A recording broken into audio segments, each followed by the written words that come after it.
দুপুর গড়িয়ে যেতে শতক বাড়ি এলো। বড় আব্বার দোকানে বসেছিল। ঈদের বাকি নেই, স্কুল প্রাইভেট সব ছুটি, ফ্রি বসে থাকাচ্ছে দোকানে বসা ভালো। বড় আব্বার একটু উপকার হয়। বাড়িতে গিয়ে দেখলো ভাগ্নি বিন্দু আরুসোনা বসে খেলছে। সহস্র ড্রয়িং রুমে সোফায় ঘুমোচ্ছে, শবনম টিভি দেখছে। বাবা ও মা বোধহয় রুমে ঘুমোচ্ছে। সে রুমে গিয়ে দেখলো দরজা লাগানো। তার রুমে দরজা লাগানোই থাকে সর্বদা। সে দরজা খুলে ভিতরে দেখতে পেল তার আয়রন করা কয়েকটা শার্ট, যা তা অবস্থা, যা সকালে রেখেছিল সে আলমারিতে তোলেনি ভুলবশত। টেবিলটা ও বিছানাও এলোমেলো, হয়তো বাচ্চারা করেছে ভেবে এগিয়ে গিয়ে দেখলো শার্টের উপর বিড়ালের পটি, যা বিছানায়ও লেগে আছে দুর্গন্ধ। ছি! নাক ঢেকে সে দেখলো টেবিলের নিচে মৈত্রীর বিড়ালটা খাতার স্তূপ ছিঁড়ছে, যা 6-এর ক্লাস টেস্টের ছেলেদের ইংলিশ খাতা। দড়ি দিয়ে বেঁধে রাখা বিড়ালটি দড়ি খোলার চেষ্টা করছিল, যার দরুন নখের আঁচল লেগে খাতা ছিঁড়ে যাচ্ছে। মৈত্রীর উপর এমনিতে রেগেছিল সে, তার উপর ওর বিড়ালের এইসব কাণ্ড। শতক লাঠি খুঁজলো রুমে। আজ তার একদিন তো বিড়ালের বাচ্চার। বিড়ালটি ম্যামো করে পালাতে লাগলো, বের হয়ে গেল রুম থেকে। শতক ঝাড়ু নিয়ে বিড়ালটিকে ধাওয়া দিল। বিড়ালটির পিঠে কয়েকটা ঘা পড়লো। সে মিউ মিউ করে দৌড়াতে দৌড়াতে বেরিয়ে গেল বাড়ি থেকে। শতক তার পিছু পিছু, আজ সে ছাড়বে না। মৈত্রী গরুকে খাবার দিচ্ছিল, বাছুরটি তার গা ঘেঁষে দাঁড়িয়ে আছে, তো আবার দৌড়াচ্ছে। তার মা রান্নার গোছগাছ করছে, মাহিত গোসলে। এরই মধ্যে চন্দ্র এলো দৌড়ে। বড় পুপি, বড় পুপি। মৈত্রী বেরিয়ে এলো গোয়ালঘর থেকে। চন্দ্র ডাকছে কেন এভাবে? কি হয়েছে চাঁদ মামা, এমন করে ডাকতেছো কেন? আরে পুপি, জলদি করে চলো নানু বাড়িতে। মৈত্রী ভ্রু কুচকে ফেললো। ওই বাড়ি কখনো যাবে না সে। সে বলল, যাব না আমি। কেন, কি হয়েছে?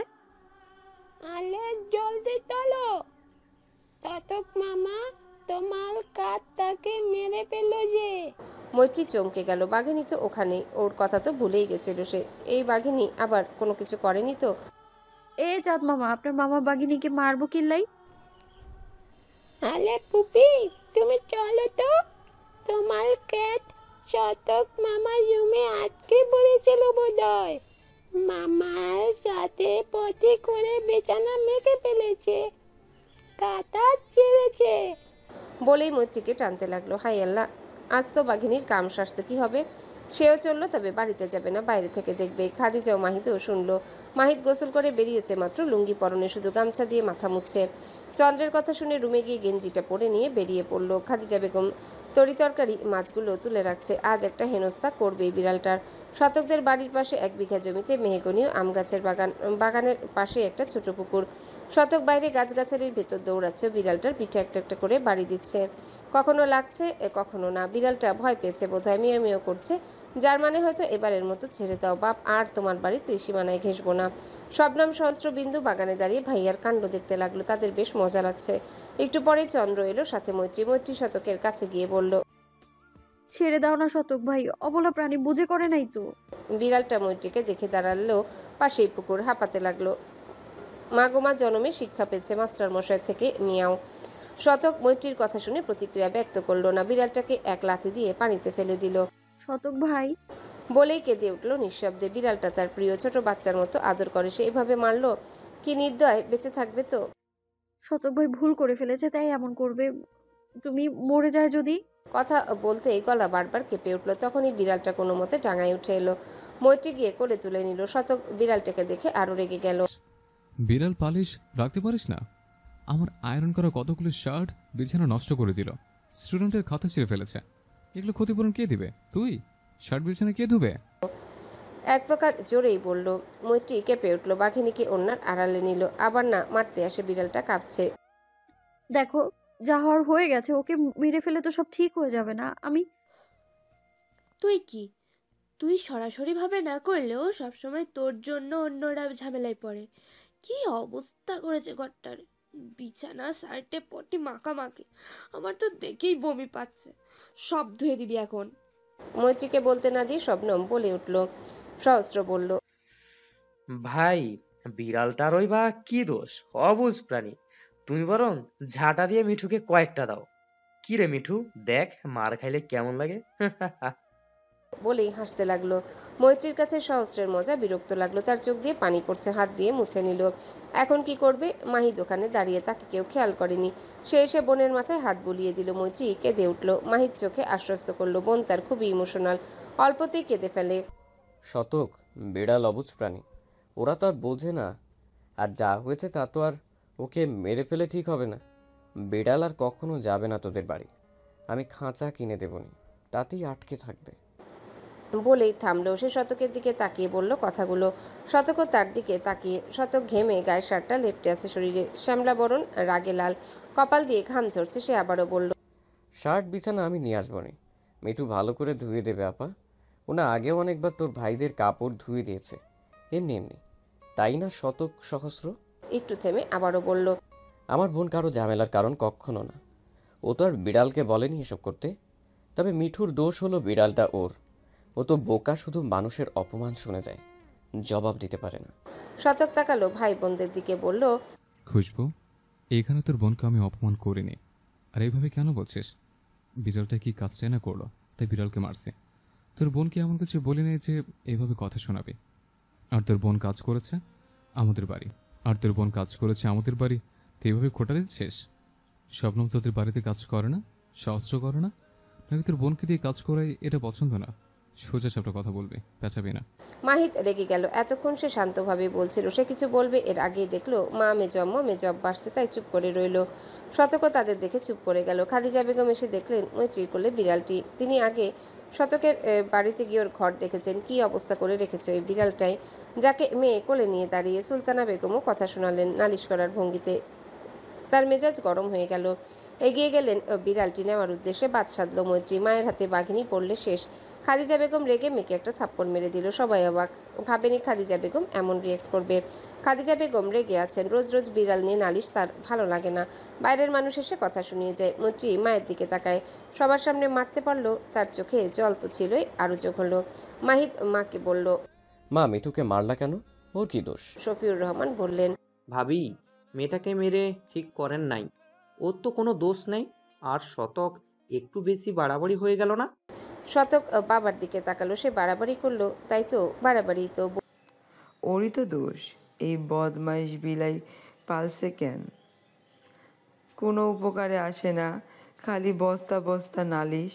অমুকের মাছ খাইলো তো তমুকের মুরগি বাচ্চা মারলো, আজ এটা বাড়ি যেন না ঢোকে। বলেই চলে গেল। মৈত্রী চোখ তুলে ভাইয়ের দিকে তাকালো, তারপর শতকের দিকে, যার হাতে ঝাড়ু। সে শতকের দিকে এগিয়ে গিয়ে বলল, শার্ট বিছানা ধুয়ে দেবো নে শতক ভাই, আর খাতা ছেঁড়ার ক্ষতিপূরণ দিয়ে দিব আমি, কিভাবে দেবো বলো? আর এই নাও, ওকে মেরেই ফেলো বরং। বলেই বিড়ালটি ওর পায়ের কাছে রেখে চলে গেল। বিড়াল জমের কাছে থোড়ায় বসে থাকবে, সে মালিকের পিছু পিছু গেল। তার পিছনে মাহির চলে গেল। শতক ঝাড়ু হাতে নিয়ে সেখানেই দাঁড়িয়ে। কি থেকে কি হয়ে গেল। মৈত্রীটা মার খেলো। গালে কি বেশি ব্যথা পেয়েছে? রাত 12টার পরে বাড়ি এলো মতিউর রহমান। বাচ্চারা সব ঘুমিয়ে, হয়তো আজ বেচাকেনা অনেক বেশি হয়েছে। মনটা ফুরফুরে। সকলের জন্য কাপড় এনেছে। খাদিজাকে দেখাচ্ছে কোনটা কার কার। সকল বাচ্চাদের জন্য এনেছে।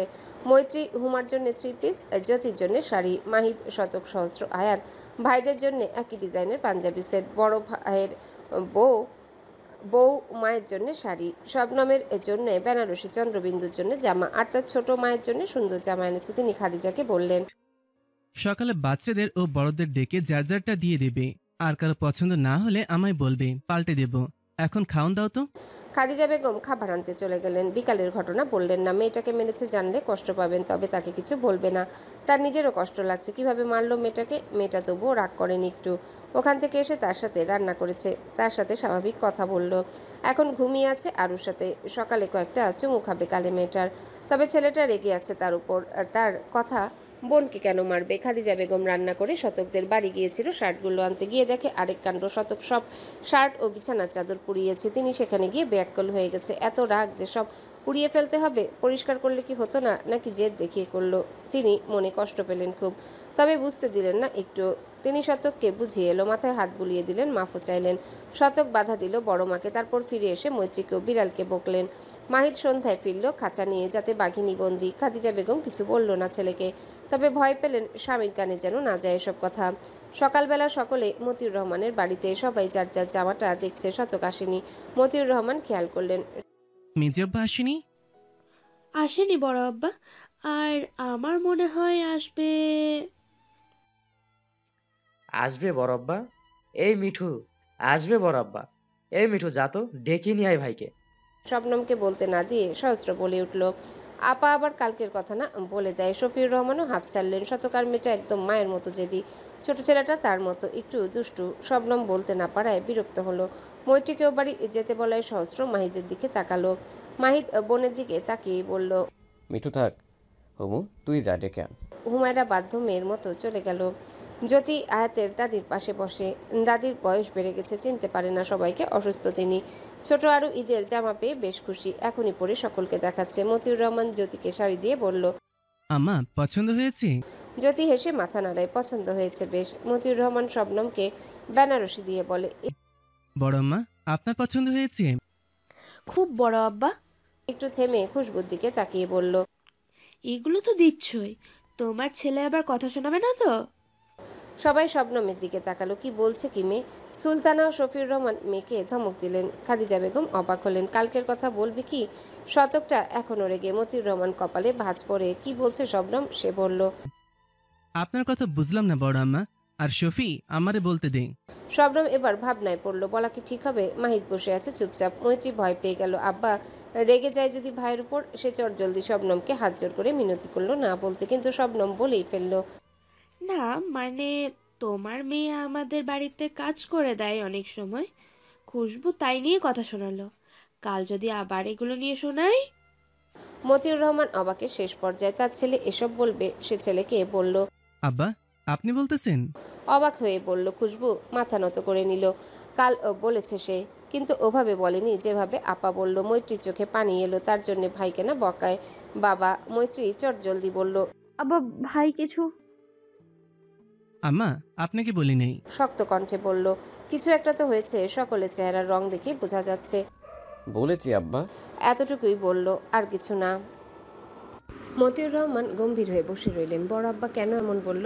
বাকি সবাই চুপ করে আছেন। হাবিবুর রহমান, আয়েশা, আয়াত ওরা এর কিছু জানে না। খাদিজা বেগম বললেন, আসলে কাল মিঠুর বিলাইটা শতকের কয়েকটি শার্ট ও বিছানা নষ্ট কইরা ফেলাইছে, তাই শতক মিঠুরে বলেছে ধুয়ে দিতে।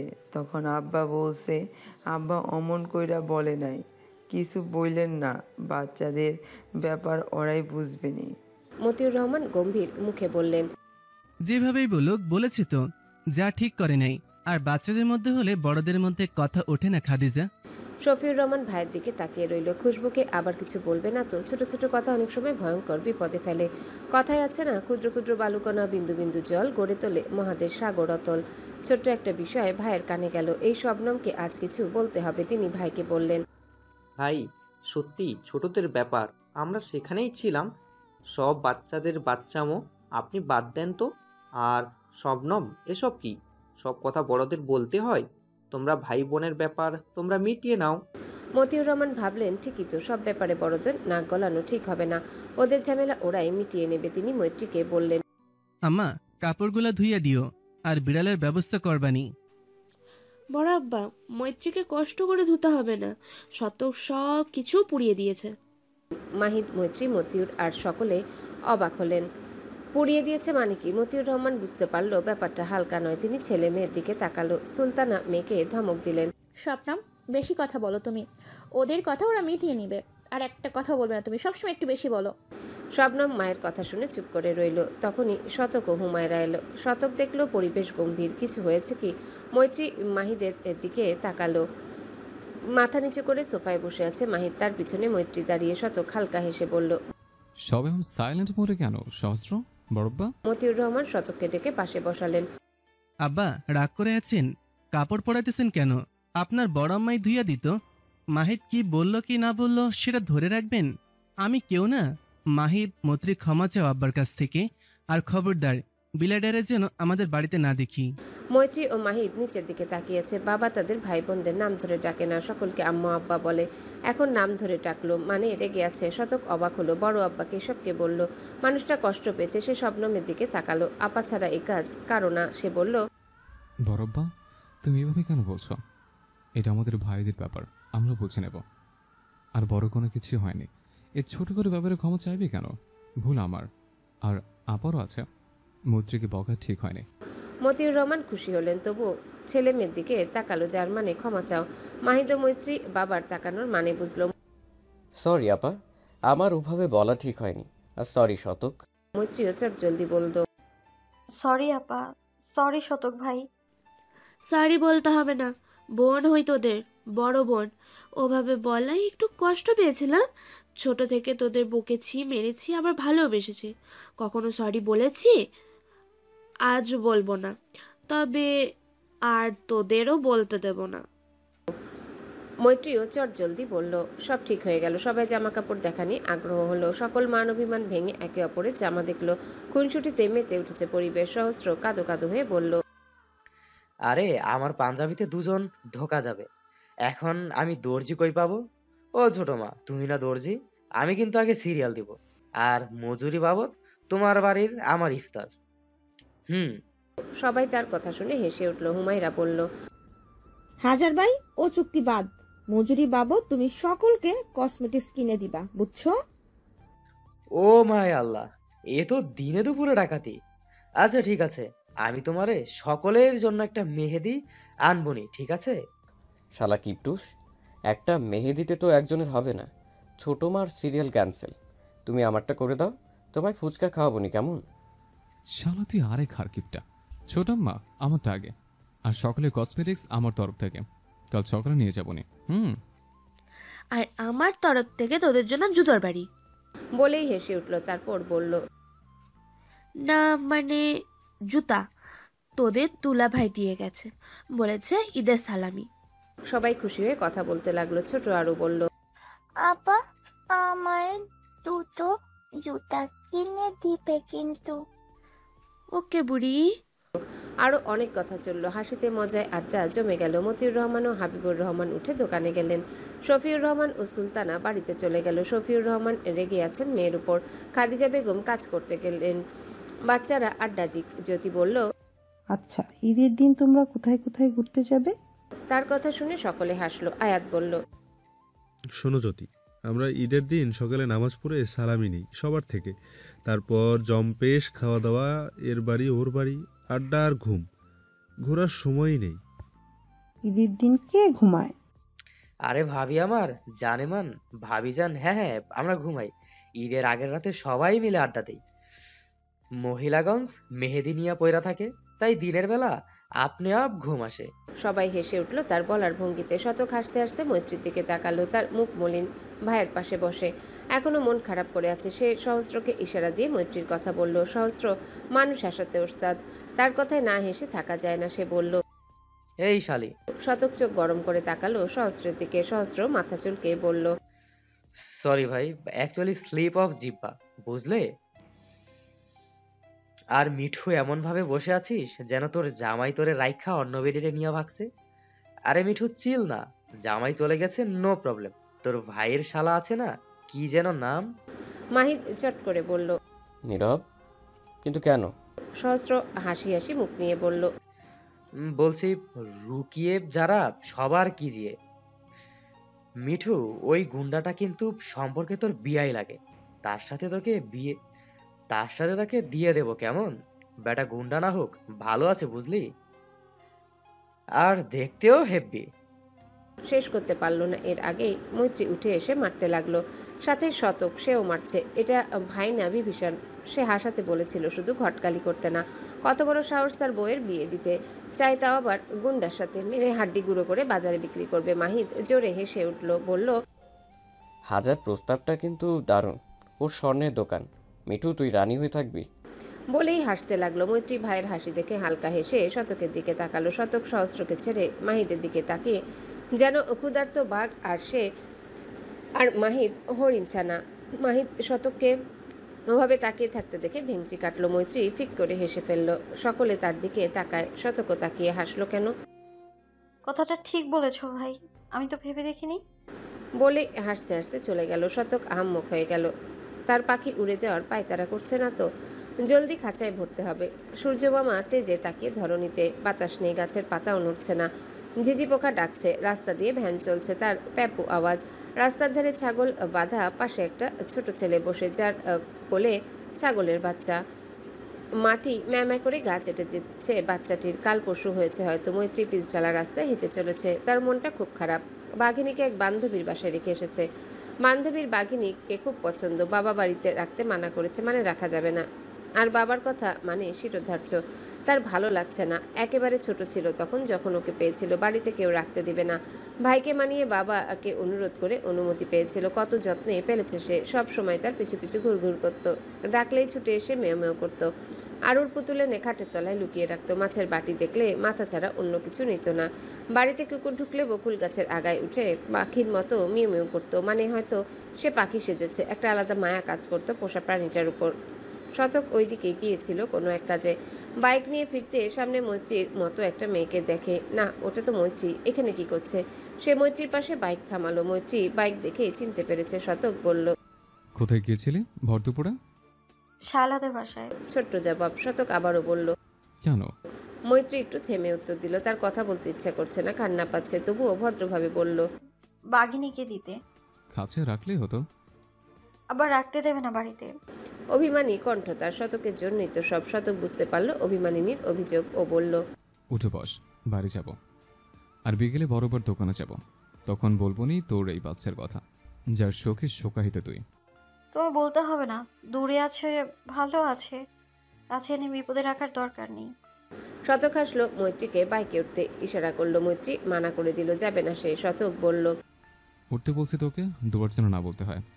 মৈত্রী কি করবে ভেবে পেল না, পরে উঠে পড়ল। রাস্তায় তেরামি করা কেমন দেখায়, তবে শতককে ধরল না, পিছনে ধরে বসলো। শতক কিছু বলল না, উঠেছে এই বেশ। বাইক চলতে শুরু করলো, দুজনাই চুপচাপ। শতক নীরবতা ভেঙে বলল, কালকের জন্য দুঃখিত আবারও, আসলে মাথা গরম ছিল। ব্যাস এইটুকু, আর বলল না মৈত্রী। শতক মিররে একবার দেখলো মৈত্রীকে, শুধু চোখ দেখা যাচ্ছে, বোরখাও মেকআপ পরা। শতক আবারও বলল, সকালে কি বললি? মৈত্রী জানে শতক কিসের কথা বলছে, স্বাভাবিক উত্তর দিল, কি কথা? দেখ কাছে বিনা, ওই গুন্ডাটার কথা। শক্তভাবে বলল শতক। মৈত্রী একটু মজা পেল। আব আয়া উঠ পাহাড় কি নিচে। মৈত্রী হেসে বলল, শতক ভাই, এভাবে তুমি ওনাকে গুন্ডা বলতে পারো না। কেন রে, তোর তো চলে কেন? 100 বার বলবো কোনটা। কি করবি তুই? আমি আবার কি করব? না, তখন ভাইয়া বলেছিল না যে ওনার স্বর্ণের দোকান, রাজরানী হয়ে থাকবো, তাই। শতক আর শুনতে পারল না। বাড়ির কাছে এসে গেছে প্রায়। আর 2 মিনিটের রাস্তা। সে বাইক থামিয়ে মৈত্রীকে টেনে নামালো, চিবিয়ে চিবিয়ে বলল, ওনার রাজরানী হয়ে থাকার শখ? কান খুলে শুনে রাখ, তুই তো আমার বাড়িই থাকবি বউ হয়ে, রাজরানী নয়, চাকরানি হয়ে। মৈত্রী ভেঙচে কেটে বলল, তোমার বউ হতে আমার বইই গেছে। আমার ভাই আমার জন্য রাজকুমার আনবে, বুঝেছো মাস্টারমশাই? শতক এবার হাসলো, বলল, শোন, তোর ভাই তোর জন্য মাছের আড়তে কাজ করে, ওই শুকনো করে ছেলেটা তাকে আনবে। আসলে ওর নাম রাজকুমার, কিন্তু তোর কপাল ভালো, তোর কপালে রাজকুমার নেই, আছে মাস্টারমশাই। বলেই বাইক নিয়ে চলে গেল মৈত্রীকে রেখে। মৈত্রী ভাবলো, ভাই সবসময় বলে মিঠু তোর জন্য রাজকুমার আনবো, বুঝলি? ওই ছেলেটার কথাই কি ভাই বলতো? না, তার ভাই তার জন্য সত্যিকারের রাজকুমার আনবে।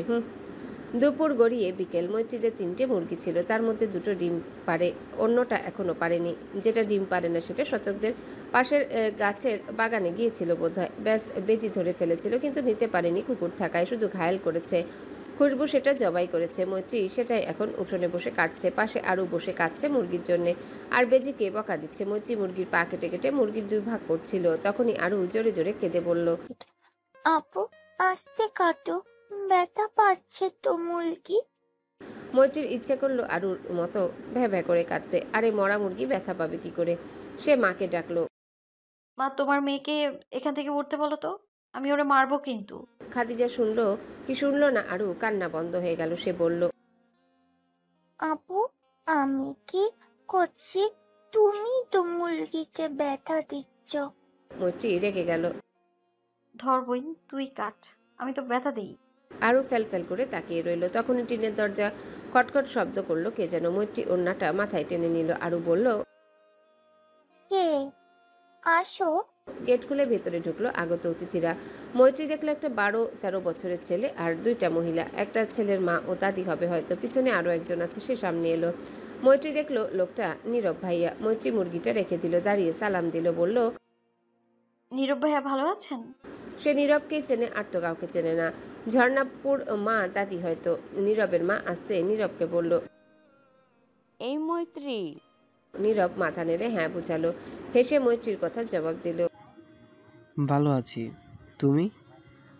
আর এ আমার মা, দাদি, ও ছোট ভাই শান্ত। ওদের দেখিয়ে বলল নীরব। মৈত্রী তাদের বলল। ভালো আছেন আপনারা? ঝর্ণাপু আপনাদের কথা বলতো। নীরা মৈত্রীকে দেখলো। মেয়েটা দেখতে ভালো, আহামরি সুন্দরও না আবার খারাপও না, কথা বলে কি সুন্দর।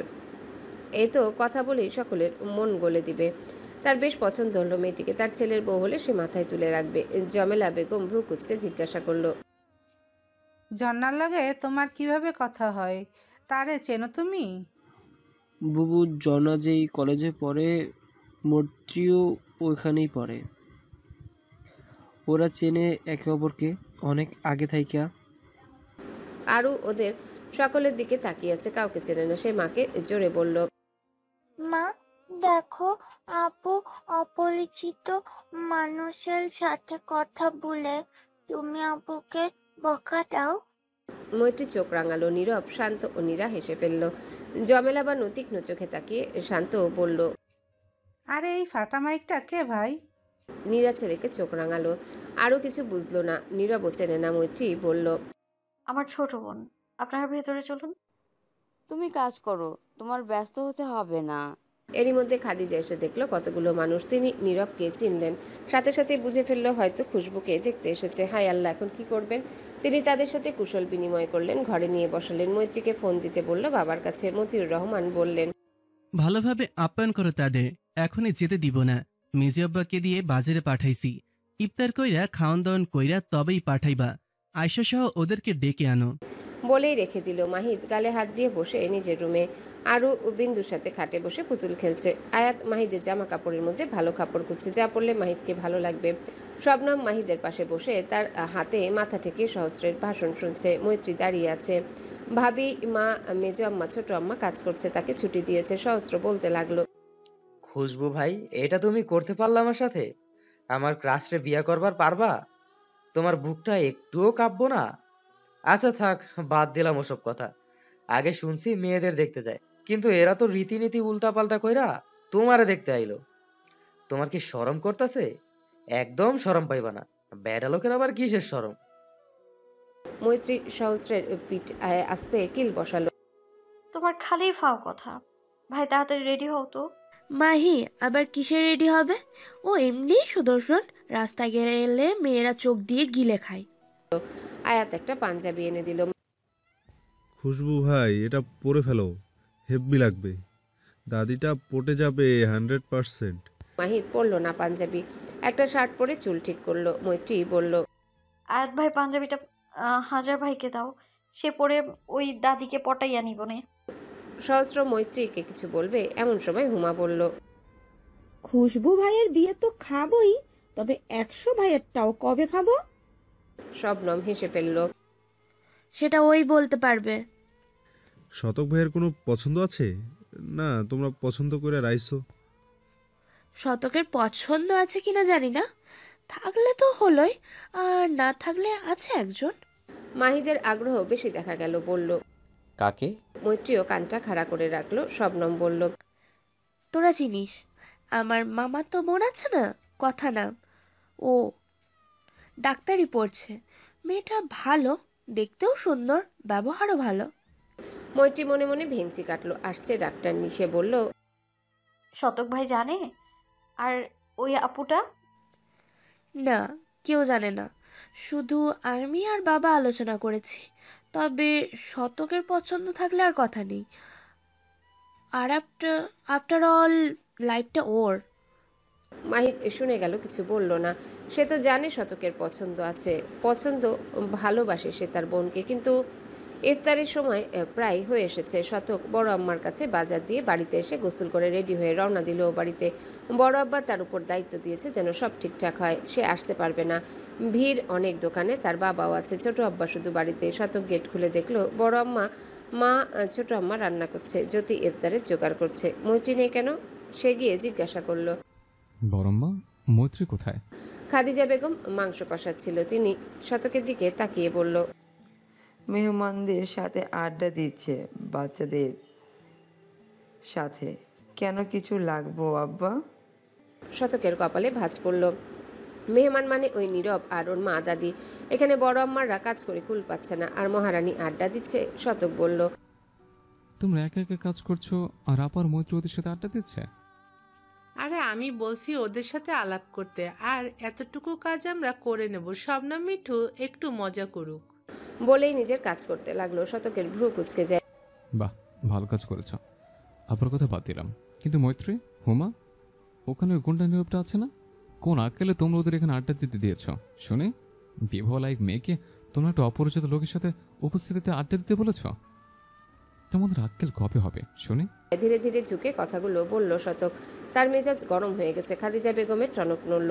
সে তো অত ভাবেইনি। সে তড়িঘড়ি করে বলল, আব্বা ভুল হইয়া গেছে। আসলে এত কাজ, তার উপরে মেহমানদের কাছে কেউ না বসলে হয়? তুমি ওদের একটু ডাইকা দাও। শতক ঘরে ঢুকে দেখলো ড্রয়িং রুমে বসে আছে সকলে, হি হি হা হা করে হাসতে সবাই। তার কাছে হাসিগুলো বিচ্ছিরি লাগলো। মাহির চুপচাপ বসে। আয়াত সহস্রতাকে চুপচাপ থাকতে বলেছে। আরও বলেছে জোরে হাসা যাবে না, মুচকি হাসি দিতে হবে, বেশি কথা বলা যাবে না, ধীরে ধীরে হাঁটতে, সালাম দিতে, ব্লা ব্লা। সে বিরক্ত হয়ে বসে আছে।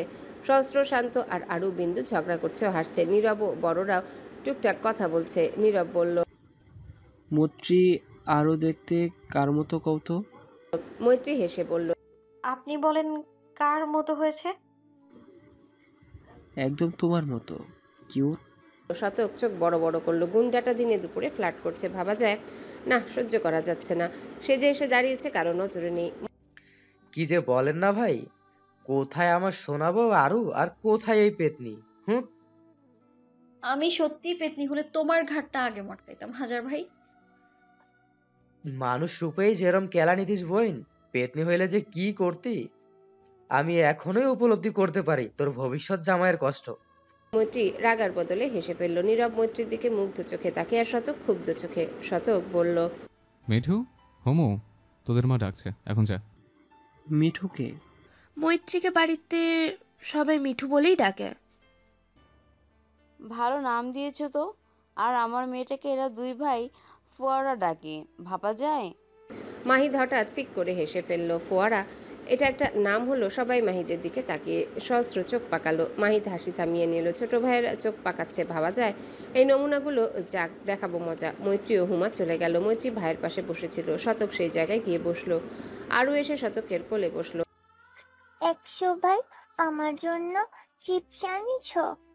শতক চুমু খেয়ে বলে, পরে দেব, কেমন? শতক সামনে তাকালো। তার আশায় শান্ত শান্ত হয়ে বসে আছে।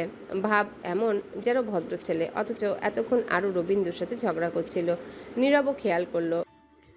কিরে ছোট, মাস্টারকে দেখে চুপ হয়ে গেলি কেন? আরো কর ঝগড়া।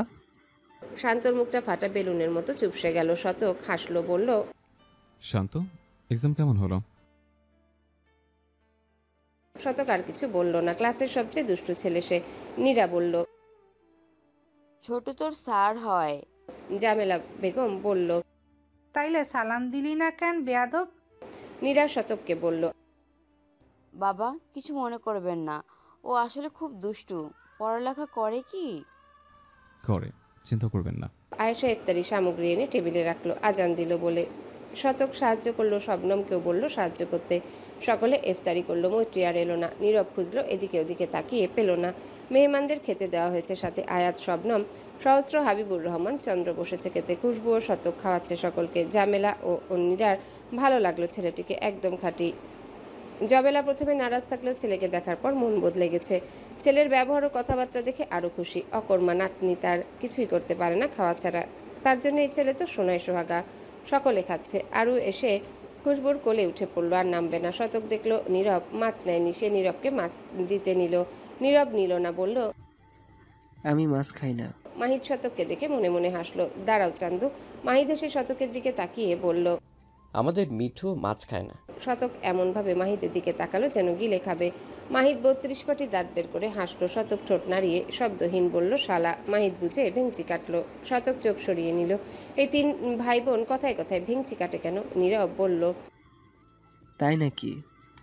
মৈত্রীকে দেখছি না যে।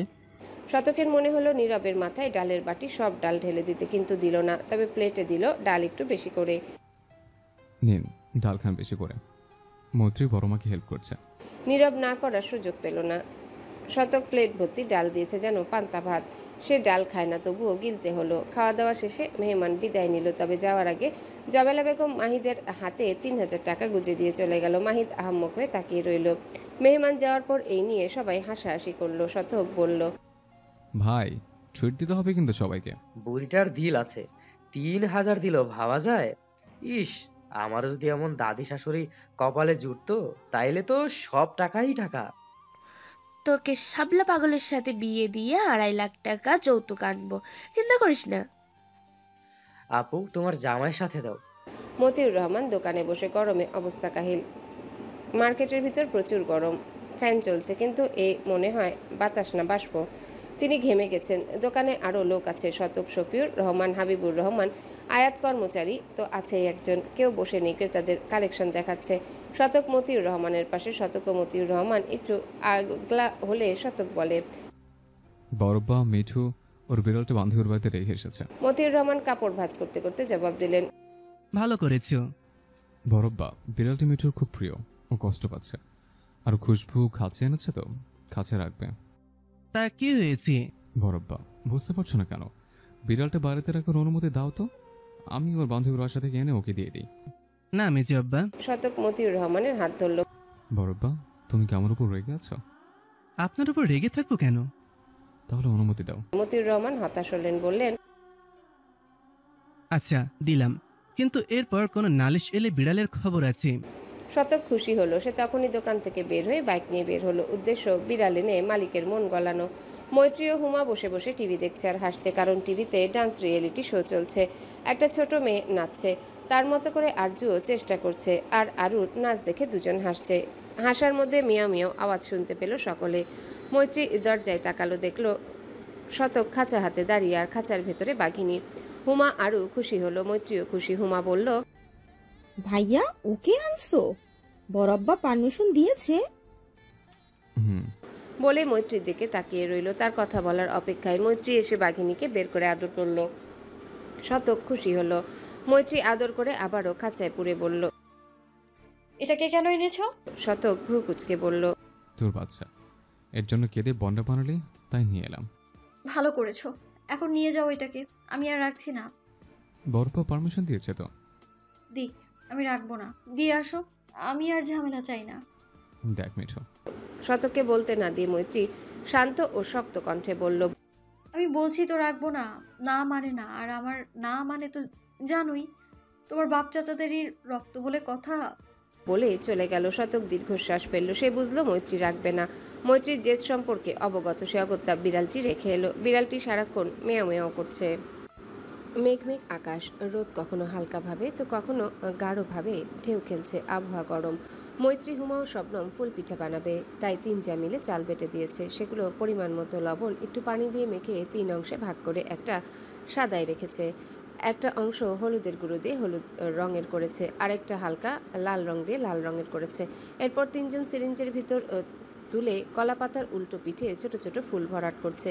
এগুলো সিদ্ধ করে রোদে কড়কড়া করে শুকাতে হবে, তারপর তেলে ভাজলে কমপ্লিট। গ্রামে ঈদের আগে এগুলো বানায় বাড়ির মেয়ে বউরা। খেতেও মজা, দেখতেও সুন্দর, তবে খাটুনিটা একটু বেশি। কথায় আছে না, কাজ না করলে ফল পাওয়া যায় না। 3 বোন মিলে সব করলো। সুলতানা বেগম ছাদে শুকাতে দিল। এখন ব্যাংকে ঈদের ছুটি চলছে। 10টায় শতক সবাইকে রেডি হতে বলল। শপিং করতে নিয়ে যাবে। বাড়ির সকলের কসমেটিক্স আর শবনম জুতো কিনে দেবে ভাই বোনদের। হুমা, আয়াত, জ্যোতি, শবনম, সহস্রচন্দ্র, বিন্দু, সুলতানা বেগম রেডি হয়েছে। খাদিজা বেগম অরুকে রেডি করিয়ে দিচ্ছে, আর মৈত্রী ও খুশবুকে রেডি হতে বলেছে। মৈত্রীর এক কথা সে যাবে না, কিন্তু খাদিজা বেগম বকাঝকা করতে লাগলো। কেন যাবে না? শতক আবার কিছু মনে করে যদি?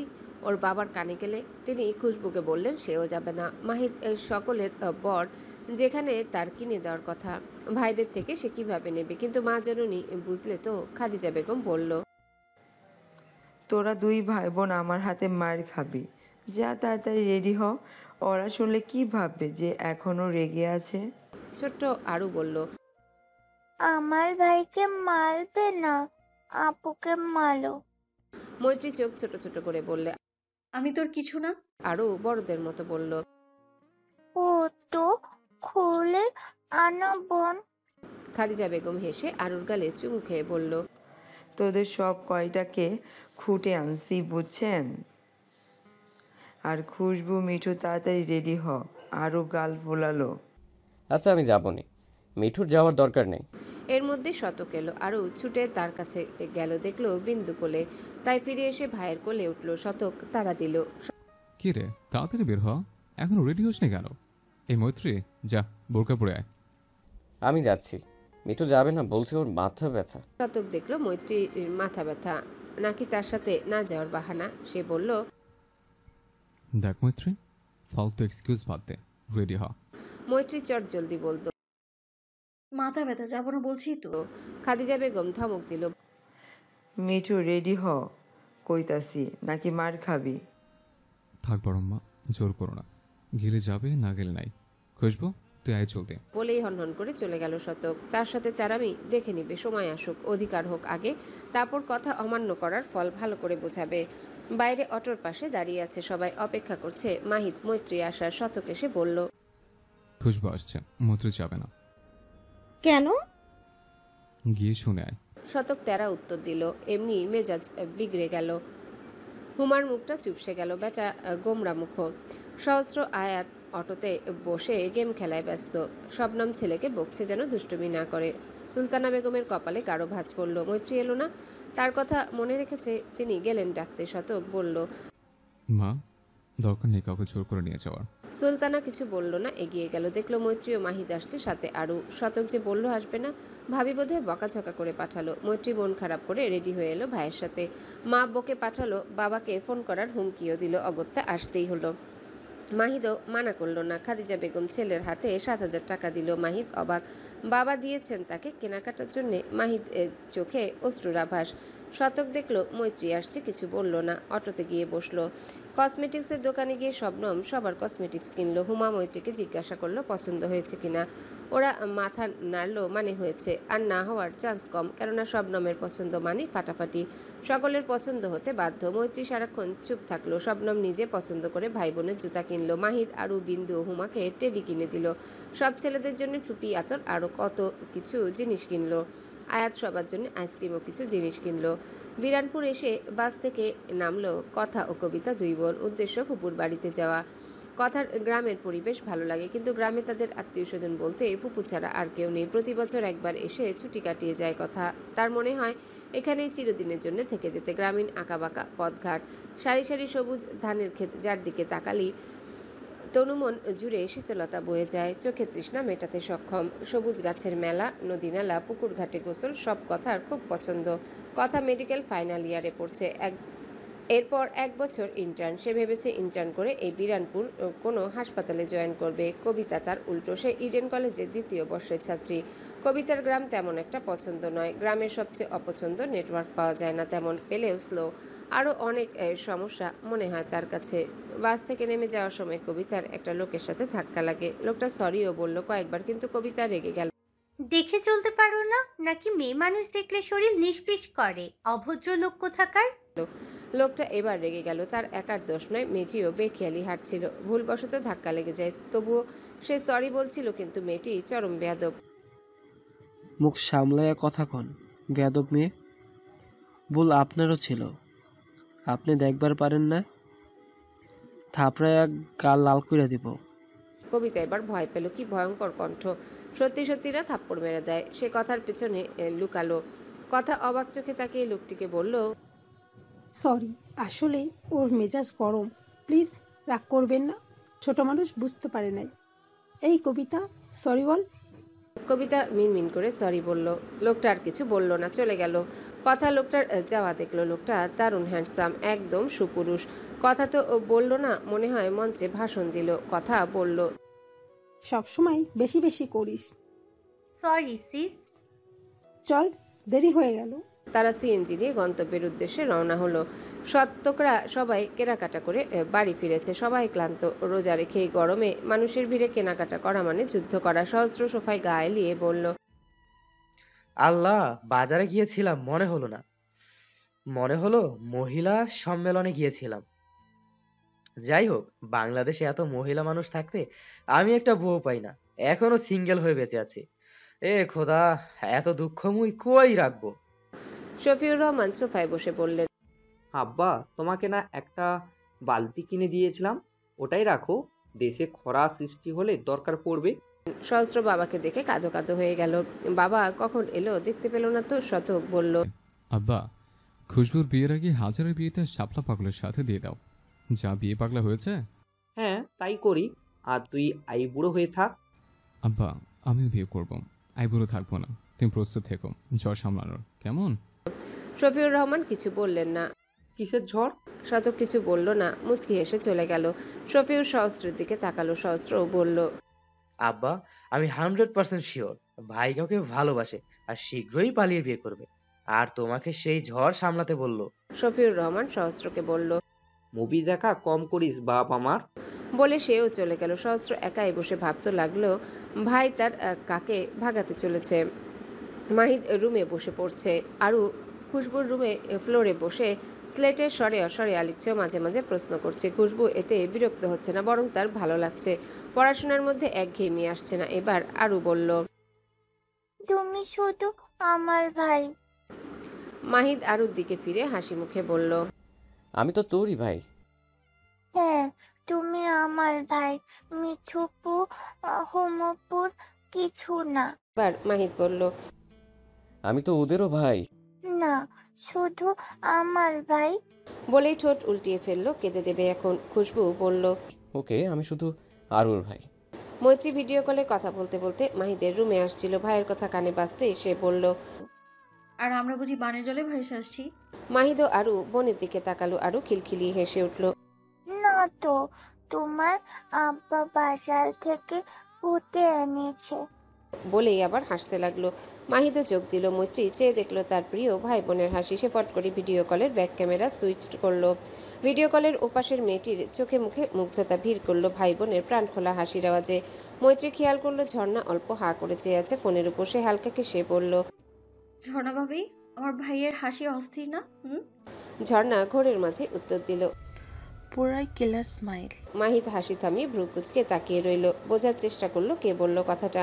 পরে বুঝলো মৈত্রী কারোর সাথে ভিডিও কলে। মাহিদ চেয়ার ঘুরিয়ে বসে বলল, কার সাথে কথা বলছিস? ঝর্ণা ভাবির সাথে। আগে না ঝর্ণাপু ডাকতি। তো এখন ভাবি হয়, তাই ভাবি ডাকি। বিয়ে এখন হয়নি মেরে বেহনা। হবে তো। এই নাও ঝর্ণা ভাবি, তোমার সাথে কথা বলবে। বলেই ফোনটা মাহিদের হাতে দিল। দিয়ে আরুর কাছে গিয়ে তাকে কোলে নিয়ে রুম থেকে বের হতে নিলেই মাহিদ বলল, তোর ভাবি, তুই কথা বল, আমি কি বলবো? আমার ভাবি তোমার বউ লাগে ভাই। আর কি কথা বলবে তাও কি আমার শিখিয়ে দিতে হবে? বেশি কথা বলিস তুই। মৈত্রী হাসতে হাসতে আরুকে নিয়ে বেরিয়ে গেল। ভাই একটু প্রেম আলাপ করুক। মৈত্রী বেরিয়ে গেলে মাহিদ ক্যামেরার সামনে আনে। ওপাশ থেকে রিনরিনে কণ্ঠে সালাম ভেসে আসে। খুশবু সালামের জবাব দেয়, বলে, ভালো আছো? ঝর্ণার খুশি দেখে কি? ভালো আছি, আপনি কেমন আছেন? কেউ ভালো মন্দ জিজ্ঞেস করলে আগে আলহামদুলিল্লাহ বলতে হয়, জানো না? গম্ভীর মুখে বলল মাহিদ। ঝর্ণার মুখটা এইটুকুন হয়ে গেল। প্রথমেই ভুল করে ফেললো। সরি, মনে ছিল না, এরপর থেকে মনে রাখবো। মাহিদ মনে মনে হাসলো। আচ্ছা, মিঠু বলছিল কথা বলবে আমার সাথে, বল কি কথা? এভাবে কেউ হবু বউয়ের সাথে কথা বলে? ঝর্ণা এখন কি বলবে? যে আপনাকে দেখতে ইচ্ছা করছিল, কথা বলতে ইচ্ছা করছিল, এগুলো বলা যাবে? লজ্জায় বলতে পারবে না। কত আনরোম্যান্টিক তোর বর। দেখ ঝর্ণা, এখন তোর কি হবে? ওই আসলে আমি বলিনি, মৈত্রী মজা করে বলেছে। মাহিদ হাসলো। আচ্ছা, কিছু বলার নেই যখন, তাহলে রাখছি। ঝর্ণা চট জলদি বলল। না।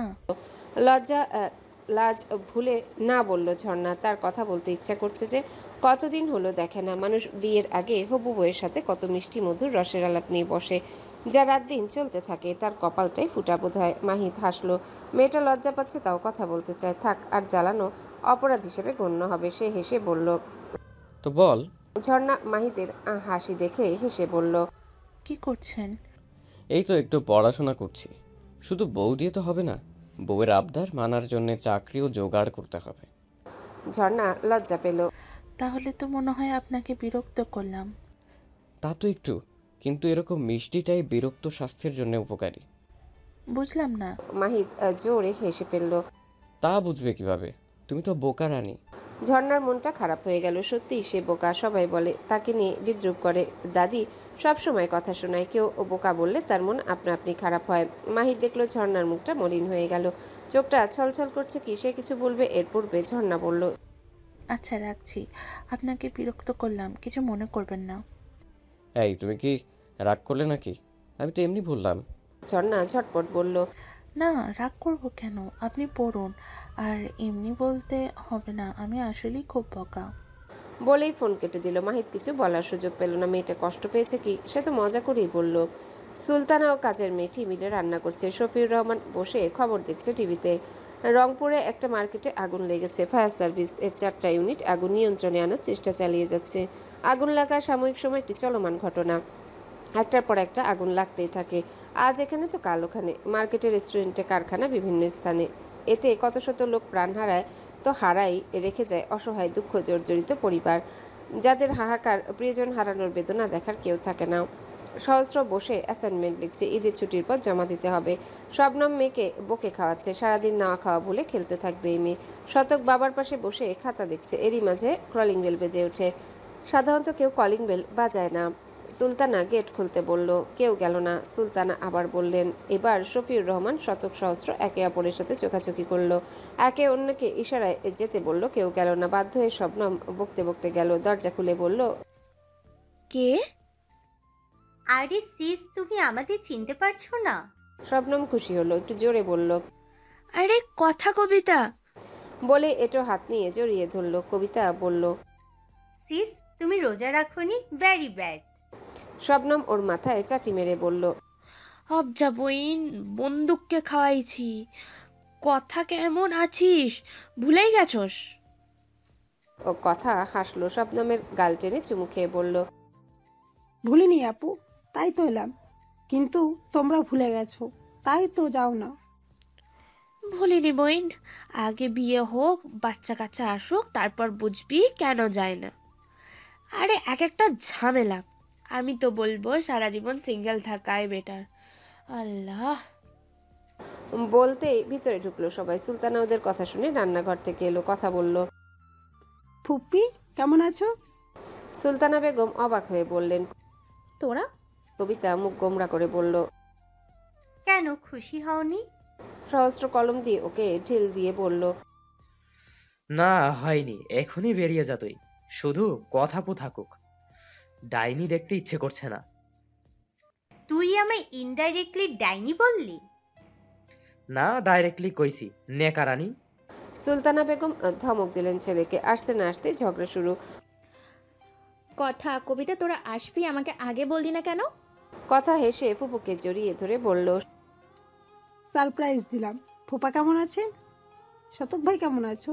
শফিউর রহমান বললেন, ভালো আছি, তোমরা কেমন আছো? তোমার জাদরেল বাবা কেমন আছে? কথা হাসলো। বাবা আর ফুপা দুই মেরুর মানুষ, ছোটদের মতো ঝগড়া করে। দুজন বন্ধু ছিল এককালে, এখনো আছে, শুধু বন্ধুত্ব দেখানোর ধরনটা চেঞ্জ হয়েছে। ভালো আছে আমার বন্ধু। তুমি কেমন আছো? বাড়ির সকলে ভালো। এই তোরা আগে ফ্রেশ হয়ে নে, পরে কথা বলিস। কত দূর থেকে জার্নি করে এলি, রোজার দিন যা। কথা কবিতা ফ্রেশ হতে চলে গেল। সুলতানা বেগম রান্না করতে লেগে পড়লো। কতদিন পর ভাইজি দুটো এলো, ভালো মন্দ খাওয়াতে হবে না। বাকিরা যার যার কাজে ব্যস্ত হয়ে পড়লো। জ্যোতি রান্না করছে, আয়েশা করতে দিবে না, ছোট মানুষ, কিন্তু জ্যোতি জোর করেই বলল, মা আমি পারবো, রান্না করেছি তো আগে, পারি আমি, আপনি চিন্তা করবেন না। হাবিবুর রহমান সোফায় বসেছিলেন, তিনি বললেন, জ্যোতি তুমি রাঁধো, প্রত্যেকদিন একজনের হাতে খাবার খেতে খেতে খেতে জ্যোতি তুমি রাঁধো, প্রত্যেকদিন একজনের হাতে খাবার খেতে খেতে বোর হয়ে গেছে, আজ ভিন্ন স্বাদ পাবো। জ্যোতি হাসলো। শ্বশুর শাশুড়ি বেশিরভাগ সময় টম জেরির মতো মিষ্টি মিষ্টি ঝগড়া করে, তার ভালো লাগে। এখনো কত ভালোবাসা তাদের মাঝে। আয়াত ও মাহিদ মতিউর রহমানের দোকানে বসেছে আজ।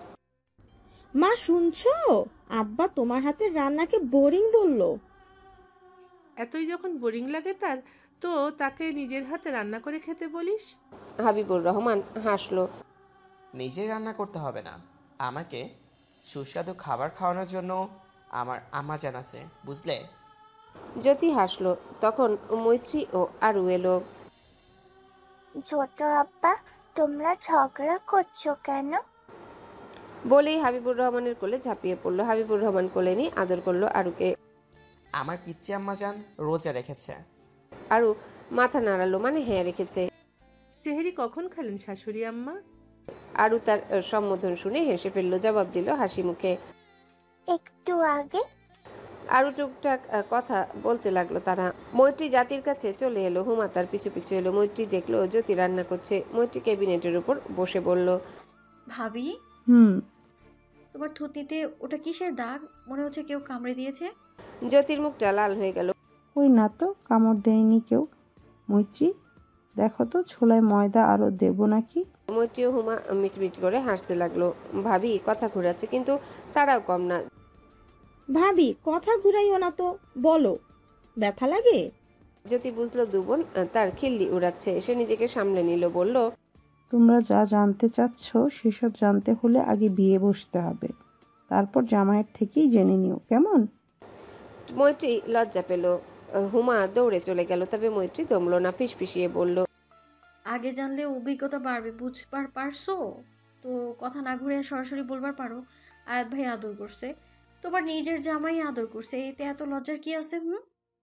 জ্যোতির জবান বন্ধ হয়ে গেল। ওরা কথা বলতে এত ডুবেছিল যে রান্নাঘরে কেউ ঢুকেছে তা বুঝতে পারেনি। তোর তো দেখছি জামের আদর নিয়ে খুব আগ্রহ দেখছে। জামে দরকার বুঝে বড়বা কেবল ব্যবস্থা করছে, কি বলিস? জ্যোতি ও মৈত্রী দুজনাই চমকে উঠলো। পিছনে ফিরে দেখলো শতক বুকে হাত গুজে দেয়ালের সাথে হেলান দিয়ে আছে। জ্যোতি বেশ লজ্জায় পড়লো। সম্পর্কে বড় ভাসুর তার কি নাকি শুনে ফেললো। সে তড়িৎ ঘুরে ছোলা নাড়তে লাগলো। মৈত্রীর চোখগুলো রসগোল্লার ন্যায় বড় হলো, যে কোনো সময় বেরিয়ে আসবে। ইস কি লজ্জা লজ্জা, এখন বের হবে কিভাবে এখান থেকে?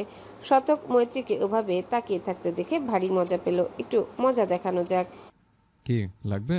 একটু থেমে পিছনে তাকিয়ে দেখলো না কেউ নেই। জ্যোতিকে বলল, জ্যোতি 5 মিনিট তোমার চোখ কান একটু বন্ধ রাখো প্লিজ। খবরদার পিছনে ফিরবে না, ইটস অ্যান অর্ডার। জ্যোতি ফিরল না, তবে সে ভাবতে লাগলো পিছনে কি হচ্ছে। মৈত্রীর চোখ পুনরায় বড় বড় হয়ে গেল। কি করবে এই লোক? একদম খুশি মেরে নাক ফাটিয়ে দেবে। শতক মৈত্রীর রিয়াকশন দেখে হাসলো। সোজা হয়ে মৈত্রীর দিকে 2 পায়ে গুলো। মৈত্রী 3 পা পিছিয়ে রান্নাঘরের জানালার সাথে আটকে গেল। শতক আরো 1 পায়ে গিয়ে জানালায় 1 হাত রেখে খানিকটা ঝুঁকলো। দুজনের মধ্যে দূরত্ব 2 হাত। শতক বলল, তো তোর জামাই ও জামের আদর লাগবে? মৈত্রী ঘামতে শুরু করলো। আমি সেটা বলিনি। আর ছোট মেয়েদের কথা শুনতে লজ্জা লাগে না? ছোটদের এসব কথা বলতে লজ্জা লাগে না? দেখো শতক ভাই। শতক তাকে থামিয়ে আর একটু কাছে এসে ধীমে কণ্ঠে বলল, রোজার দিনে দেখতে পারবো না, আগে বিয়েটা করতে দে।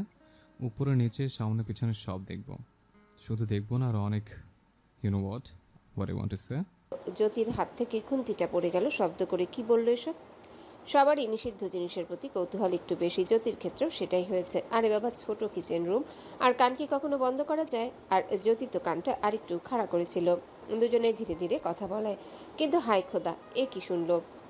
মৈত্রীর কানে মনে হয় কেউ গরম কিছু ঢেলে দিয়েছে। ছোট জীবনে এত লজ্জা সে বোধহয় আগে পায়নি। এখন কি বলবে? গলা শুকিয়ে কাঠ হয়ে গেছে। জ্যোতি ভাবির খুন্তি পড়ার আওয়াজ শুনে অসহায় হয়ে গেল। ভাবি কি শুনতে পেল? লজ্জায় বোধ করি জ্ঞান হারাবে। সে ছুটে পালাবে ভাবলো, কিন্তু হায় ভাগ্য সহায় হলো না। পা মুচকে ক্যাবিনেটের উপর কোমর পড়ল। মনে হয় কিছু গেঁথে গেল। পাটা মনে হয় ভেঙে গেল। ওমা বলে হালকা আওয়াজে চিৎকার দিয়ে পড়ে গেল ফ্লোরে। শতক এখনো ঘোরে। কি হয়ে গেল? সে ঘোর থেকে বের হলো মৈত্রীর কান্নার আওয়াজে। জ্যোতি বুঝে উঠতে পারছে না কি হলো। শতক নিচে বসে মৈত্রীকে ধরল। মিঠু, পড়ে গেলি কিভাবে? বেশি ব্যথা পেয়েছিস? হ্যাঁ মিঠু, ওঠ। বলতে বলতে তার গলা কেঁপে উঠল। মৈত্রী কাঁদছে, বেশি ব্যথা পেয়েছে। মৈত্রী উঠতে পারছে না, পা নাড়াতেই পারছে না। কোমর মনে হয় অসাড় হয়ে আসছে। মাথাটা ভো ভো করছে, চোখে অন্ধকার ঘনিয়ে আসছে। কান্না করতে করতে কোনো মতে বলল, পা নাড়াতে পারছি না, এখানে ব্যথা করছে। বলেই কোমরের এক পাশ দেখালো। শতক ফ্লোরে বসে পড়ল। মৈত্রীকে একটু উপরে তুলে নিল। মৈত্রী আর শক্ত হয়ে থাকতে পারল না। শতকের বুকে মাথা রেখে শরীর ছেড়ে দিল। ব্যথা অসহ্য হয়ে উঠেছে। শতক 1 হাত মৈত্রীর দেখানো জায়গায় রাখলো। ভেজা অনুভব হচ্ছে। সে ঢোক গেল। মনে হচ্ছে সে অজ্ঞান হয়ে পড়বে। হাতটা উপরে তুলে দেখলো লাল রঙের ক্ষারীয় পদার্থ। সে মৈত্রীর পরনের জামাটা একটু উঠিয়ে দেখলো কেটে গেছে অল্প। জ্যোতি এখনো শক। তার মাথা ঝিমঝিম করছে রক্ত দেখে। তার ব্লাড ফোবিয়া আছে। শতক মাথা উঁচিয়ে জ্যোতির দিকে তাকালো। মুখটা রক্তহীন হয়ে আছে। সে জ্যোতিকে বলল, জ্যোতি, ফ্রিজ থেকে বরফ আনো জলদি। পা মুচকে গেছে হয়তো, কোমরে কেটে গেছে অল্প। ছোট মাকে ডেকে আনো। বলেই মিঠুর দিকে তাকালো। ব্যথায় মুখটা নীল হয়ে গেছে, চোখ বন্ধ করে আছে। জ্ঞান হারালো কি? মিঠু, মিঠু শুনতে পাচ্ছিস? কথা বল, কোথায় লেগেছে মিঠু? বলে জড়িয়ে নিল। সব তার জন্য। মেয়েটা কত ব্যথা পেল। শতকের চোখ ছলছল করছে, দাঁতে দাঁত চেপে আছে। মৈত্রী আদুরে আওয়াজ শুনে জোরে কেঁদে বলল, খুব ব্যথা করছে, মাকে ডাকো না। শতক অসহায় হয়ে পড়ল। দেখলো জ্যোতি বরফ আনছে, কিন্তু আনতে পারলো না। সেও সেন্সলেস হয়ে পড়লো। শতক অবাক হলো, এর আবার কি হলো? শতক মৈত্রীকে শক্ত করে জড়িয়ে ধরে ছোট আম্মাকে ডাকতে লাগলো জোরে। দরজা বন্ধ থাকায় আওয়াজ বাইরে যায়নি বোধহয়। ড্রয়িং রুমে হাবিবুর, আয়েশা, হুমা সহস্র কথা ও কবিতা আলাপ করছিল। এরই মধ্যে শতকের ডাক কানে আসে। আয়েশা কিচেনে গেল, গিয়ে অবাক। জ্যোতি মেঝেতে পড়ে, শতক মেঝেতে বসে মৈত্রীকে জড়িয়ে। মৈত্রী এখনো জ্ঞান হারায়নি, মা করছে ধীরে ধীরে। আয়েশা উদ্বিগ্ন হয়ে জিজ্ঞাসা করলো, হ্যালো বন্ধুরা, পরবর্তী পার্ট খুব তাড়াতাড়ি আসবে, তো সবাই অপেক্ষায় থাকো। আর চ্যানেলটি যারা এখনো সাবস্ক্রাইব করোনি তারা পরবর্তী পার্ট দেখার জন্য চ্যানেলটি সাবস্ক্রাইব করে রেখো। ধন্যবাদ সবাইকে, আমাদের সাথেই থেকো।